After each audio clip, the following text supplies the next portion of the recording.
The reason that I feel such a pressure to record this video right now is because my CMO agent said, hey, I'm blocked. I can't do anything until LaTisha publishes this video. And it's supposed to be published by now, but I'm stuck.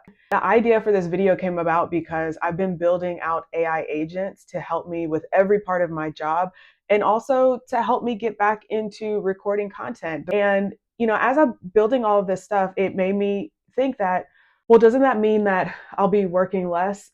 And honestly, I haven't, I feel like I've been working more. So far, I'm very excited to get up and start working on all of the little projects that I'm building. And so I find myself lately working from 7 in the morning till 7+ at night. And I even skipped tennis.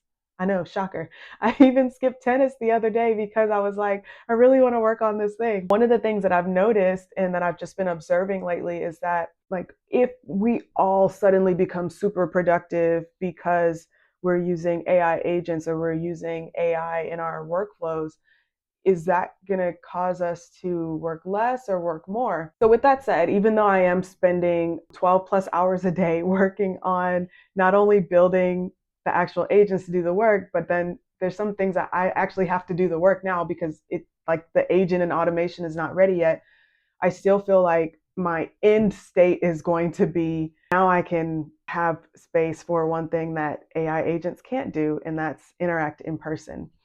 And so what I've noticed is that I've been looking at my calendar and trying to figure out what things do I need to do in my career that is going to allow me to get ahead, that's going to, put me in a stronger position. And so I call this a professional moat, if you're in a castle and the water's around you and it makes it harder for people to get to your castle, you can protect what you have. That's a moat. And I consider my professional moat the fact that I can build relationships. Anyone can do the AI agent thing and build skills and repeatable processes and standard operating procedures. Everyone, no one's me. So that's the one thing that I'm clinging to. I'm just clinging to the idea that LaTisha in person will always be much better than LaTisha online. I also just had a chance to go hang out in the New York office and spend time with coworkers and, just do those things that, you don't know. I don't normally see them every day. Everything that I'm doing with coworkers is done online. And so it's nice to be able to be in person.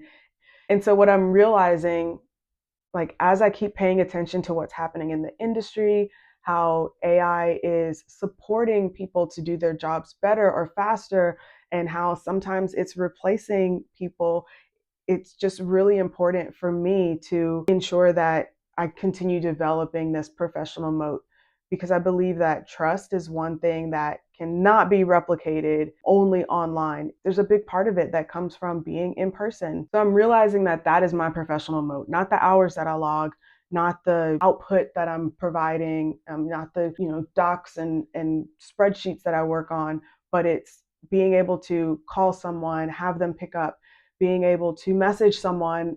I just messaged a friend on LinkedIn and I'm like, hey, I have a couple questions about this, and they got right back to me.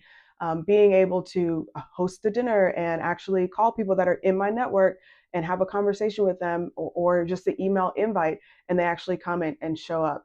And those are things that they can't be replicated, not easily. Building a network takes time, and building that trust takes time, and you have to show up and you have to care and you have to listen to people, and it has to be genuine. And so that's one thing that I feel like is you can't replicate that.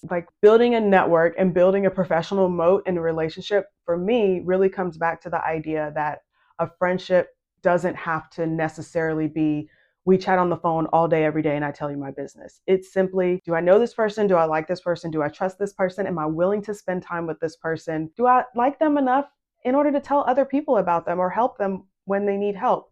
And I feel like that's something that I don't want to, knock on wood, say AI is never going to be able to replace. But it's the same way when in the manufacturing era, machines took over the rote, repeatable work that we were doing. I feel like it's very similar now, but just in a different sense. It still doesn't take the place of human connection. So I'm really curious to know from you, are you also feeling the pull of wanting to be in person with people more? Or are you still No, 6 feet away. I think I'm good. Let me know in the comments and let's chat about it. And stay tuned because I do have more travel coming up. I've got some fun travel. I'm headed to Japan with my sister, so I'm very excited about that. I've got Oslo that's still coming up for work, so I'll be doing some footage on that.